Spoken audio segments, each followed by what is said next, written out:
Pueden acomodarse brevemente.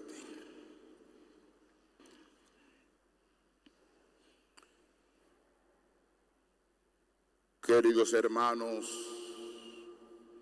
y hermanas en el Señor, el tema central de la liturgia de la palabra es el tema del amor. Palabra muy utilizada en la época contemporánea, pero también palabra a veces se distancia de la vivencia del gran amor, que es el amor a Dios. Y dentro de ese marco hemos escuchado 3 lecturas. El libro de los Hechos de los Apóstoles, el libro del Apocalipsis, el Evangelio de San Juan. En el libro de los Hechos de los Apóstoles encontramos a Pablo y a Bernabé evangelizando. Qué bueno que la iglesia desde sus orígenes comience una evangelización misionera. Evangelizar por muchos pueblos. Yo a veces me dejo impresionar por la vivencia y testimonio de muchos misioneros que abandonan su tierra, su confort, inclusive de países muy desarrollados, y se colocan en el corazón de una selva, de un lugar de suma pobreza, y comienzan a evangelizar, porque aman la evangelización y no tienen un corazón estrecho para no entregarse a Jesucristo. Hay muchas personas que hablan de la evangelización, pero su amor llega de los ojos a los lentes de su espejuelo. Hablan, pero no lo hacen de corazón. El amor tiene que marcar como un eje vertebral la evangelización. El que no ama, aunque predique bien,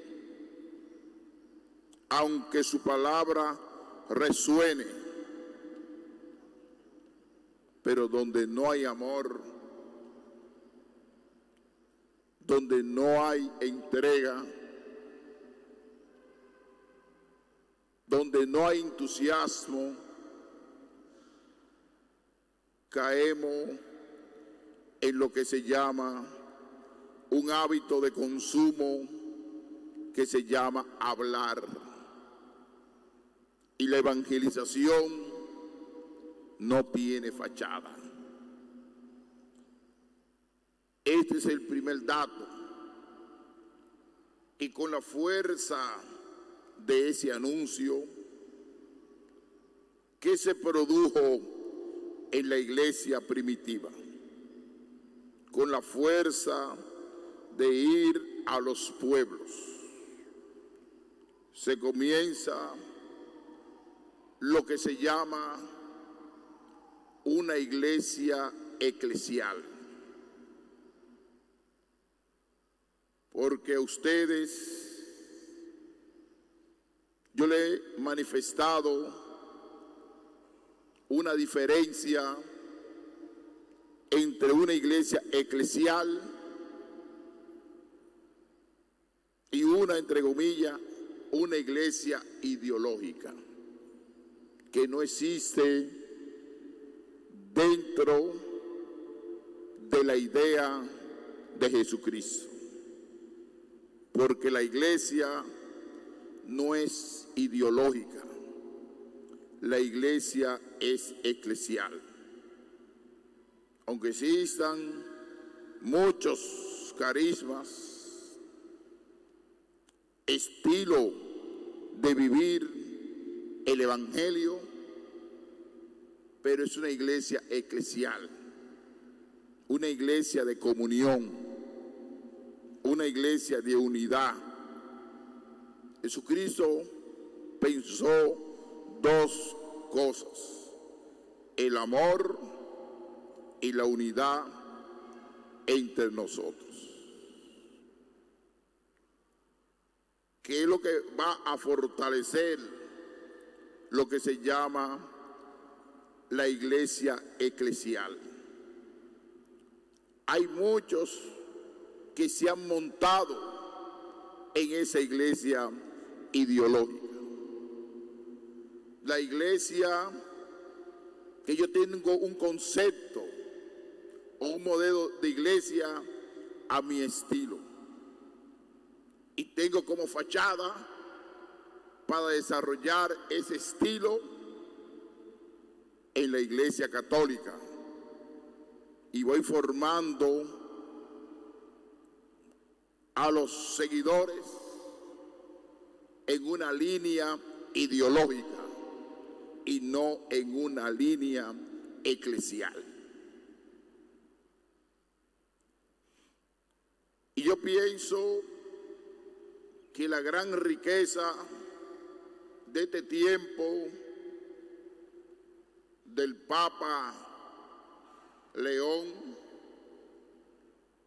es fortalecer esa iglesia eclesial dentro de la diversidad de muchos carismas que hay en la iglesia.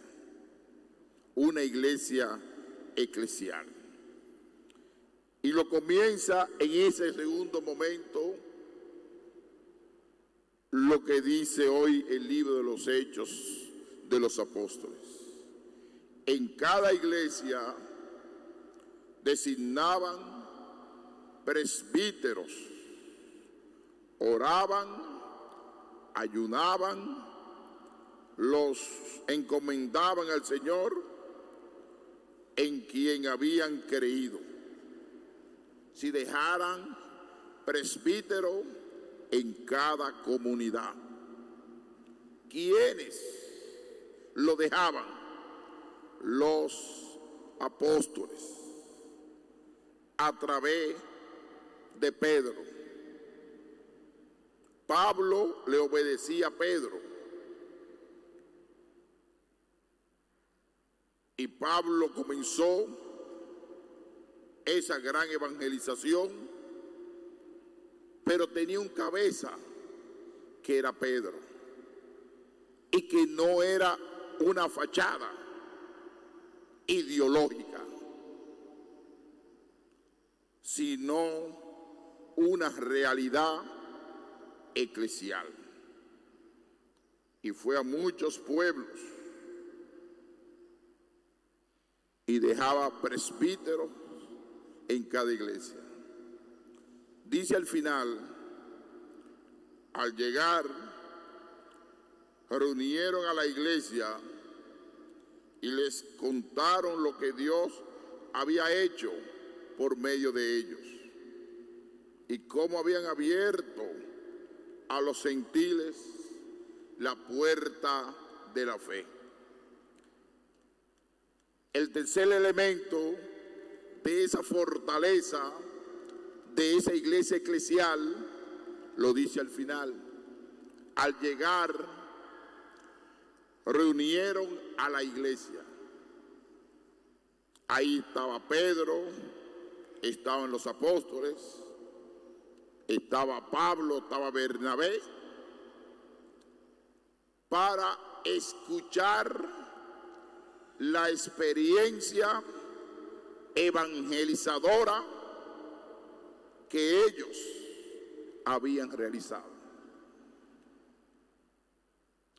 Y ahí está el matriz de la iglesia. Si nos distanciamos de ese modelo de iglesia eclesial y colocamos como fachada, como estoy adentro, pero no estoy. Porque la idea que voy proyectando es una idea o una creación que yo me he inventado. Por eso, la formación de los sacerdotes debe ser una formación eclesial y no una formación ideológica. La formación de los laicas dentro de la iglesia debe ser una formación eclesial, partiendo del amor de la iglesia, partiendo del amor de los obispos, de los párrocos. Pero cuando hay ese abismo ideológico,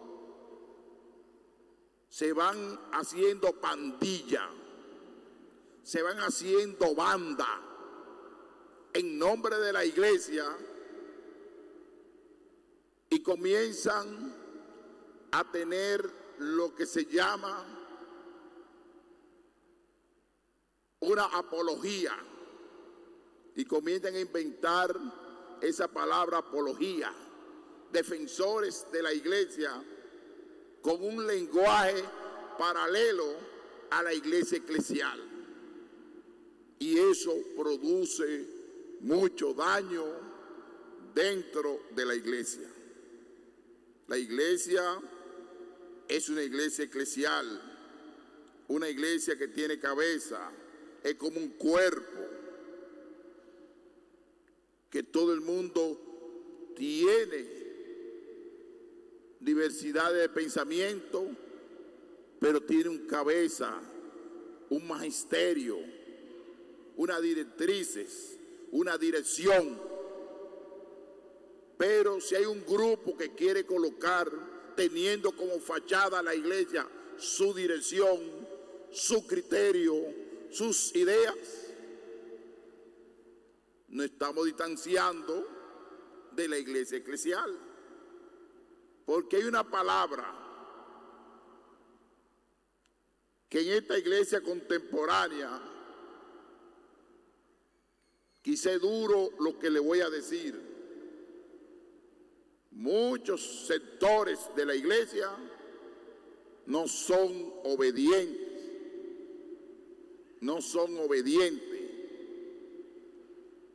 al mandato del magisterio, tanto del Santo Padre como del magisterio de la iglesia, porque esa iglesia ideológica va construyendo su propio magisterio, su propia idea. Y el magisterio, ¿quién lo construye? La colegialidad de los sucesores de los apóstoles, en una reunión, en un sínodo, en un concilio, que lo convoca el Papa, y de ahí salen matiz, idea para el crecimiento de esa iglesia eclesial. Y de ahí nacimos, y no podemos olvidarnos nuestro origen. Yo sé que el hombre tiene mucha capacidad creativa y tiene mucha capacidad para crear grupos de evangelización, inclusive grupos hasta religiosos, pero sin alejarse de esa iglesia eclesial. Porque en la medida que exista división, aunque eso se fundamente en Jesucristo, entra el demonio, entra la presencia del demonio. Por eso tenemos que fomentar esa iglesia de unidad, de fraternidad, de respeto al Santo Padre, de respeto al magisterio de la iglesia, a las matrices de orientación que ofrecen dentro del magisterio su enseñanza. Y eso está desde el principio. Fíjense dónde fue Pablo y Bernabé a reunirse con Pedro para escuchar las inquietudes de ellos. Y tenemos que tener mucho cuidado con ese peligro de ir construyendo iglesia eclesial como iglesia paralela, pero dentro de la propia iglesia. Y lo vamos a entender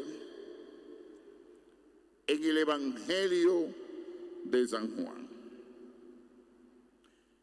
El primer dato de esa iglesia ideológica que comenzó el propio Jesucristo, lo encontramos aquí, cuando salió Judas del cenáculo. Salió Judas del cenáculo. El cenáculo es un lugar de reunión. Y Jesucristo estaba en una reunión con los apóstoles.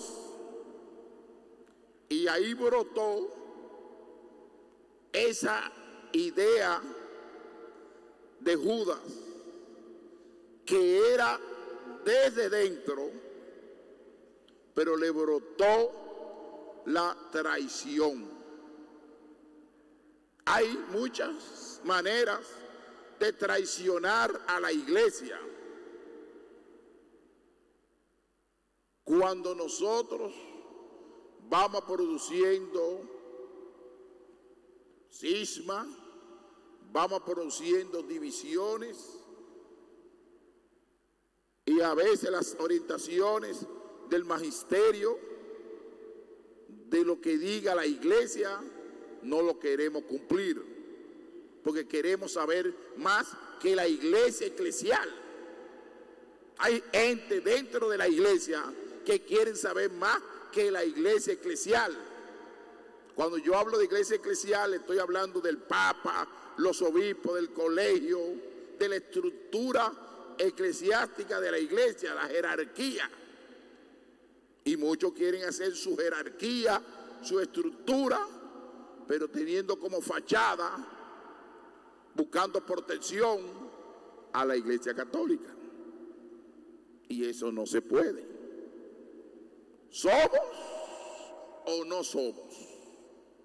Somos iglesia eclesial y no podemos caer en una iglesia ideológica.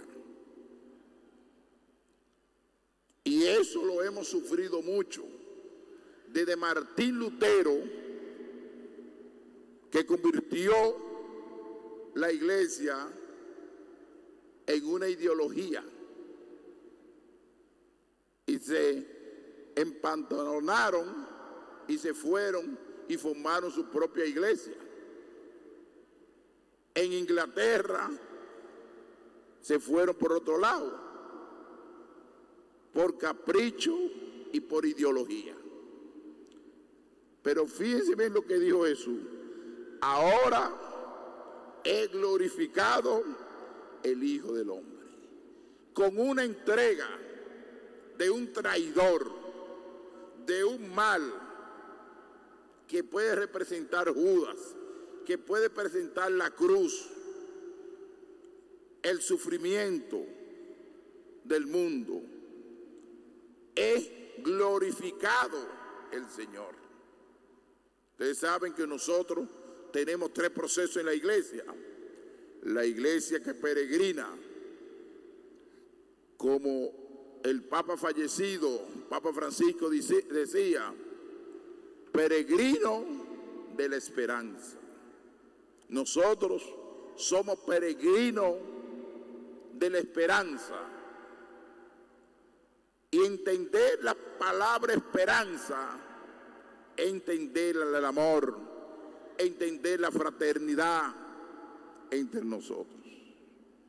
Y Dios es glorificado en Él. Y si Dios es glorificado en Él, también Dios glorificará en sí mismo. Pronto lo glorificarán. Con la entrega de la actitud mala de Judas, nace lo más sublime de la iglesia, que es el misterio pascual, porque con la entrega va camino a la cruz. Y el fundamento y el eje vertebral de esa iglesia eclesial es el misterio pascual, que Cristo ha muerto y ha resucitado. Es lo que nosotros ahora estamos actualizando: la Eucaristía, fuente y cumbre donde los cristianos nos reunimos para celebrar la fe, para celebrar la unidad, para celebrar la fraternidad. Y el mundo de hoy está viviendo de eso. El mundo de hoy, si retoma la idea de la iglesia, que es una iglesia eclesial, donde existe el amor, donde existe la unidad, la justicia, la fraternidad, se va quitando, codificando esas ideologías que destruyen. El Papa el Papa León elige al Papa León XIII. ¿Por qué? Porque en esa época del siglo XVIII, entrando el siglo XIX, había un cambio de mentalidad. Fue por primera vez que se hace una grabación, y por eso sale el Papa León XIII grabándose. Sí, que hay un avance en lo científico, hay un cambio de mentalidad, hay un cambio de idea. Y esta época contemporánea, con todo lo que se llama la inteligencia artificial, el capitalismo y el consumo acelerado, la modernidad mercantil del mundo de hoy, el Papa va a enfrentar situaciones difíciles en el mundo. Pero con la ayuda de esa iglesia eclesial, no con el concepto ideológico, vamos a enfrentar el mundo y vamos a colocarnos en una gran estirpe de vivencia con la fuerza del amor. Y dice, hijitos, me queda poco de estar con ustedes. Le doy un mandamiento nuevo, que se amen unos a otros, como yo lo he amado. El amor no tiene interés. El amor es puro. El amor no es calumniador. Porque el que ama no puede ser como el payaso. ¿Qué es lo que es un payaso? Que se reviste y pone a reír a la gente, después se quita y es un odioso. Yo como sacerdote, que estoy vestido de sacerdote, le estoy hablando del amor y después que salgo de aquí soy un odioso. Y va a ver, ¿quién es usted? Yo la conozco. Padre, salúdeme. Y miro para otro lado. O vivo calumniando y hablando del otro. O haciéndole maldad a los demás hermanos. Calumniando con la lengua. Es decir, que un sacerdote, le pongo un ejemplo de un sacerdote, no tiene vocación de ser calumniador, de hablar de los demás, de destruir al otro. Pero en la vida uno descubre algo, que hay gente que tiene hábito de consumo de eso. Como uno tiene hábito de comer arroz, dice el dominicano, si no he comido arroz hoy, no he comido en el día entero. Hay gente que tienen el consumo de calumniar, de hablar, de estar con el cuchicheo, hablando en secreto siempre, llamando a la gente a sola, llamando por teléfono, para estar calumniando. Uno dice, caramba, fue que el evangelio le pasó por encima. Y no, yo pongo un ejemplo porque yo soy sacerdote. También le suceden a los laicos y laicas, que el evangelio le ha pasado por encima. ¿Cómo que hoy el evangelio de San Juan te habla del amor y tú no eres capaz de amar, sino de estar calumniando, difamando, dividiendo? Es que el cristiano es algo más. El cristiano es algo más. Y no lo hemos entendido.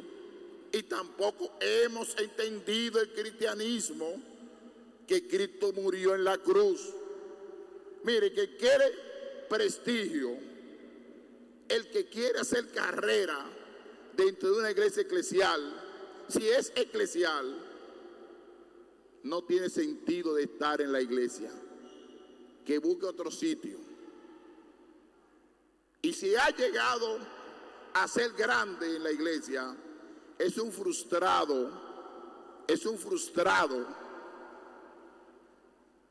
porque ha vivido una vida de fachada y de transparencia, su vida, pero no una vida seria, no una vida de entrega, no una vida de sufrimiento. En una palabra, no una vida de amor. Porque el que ama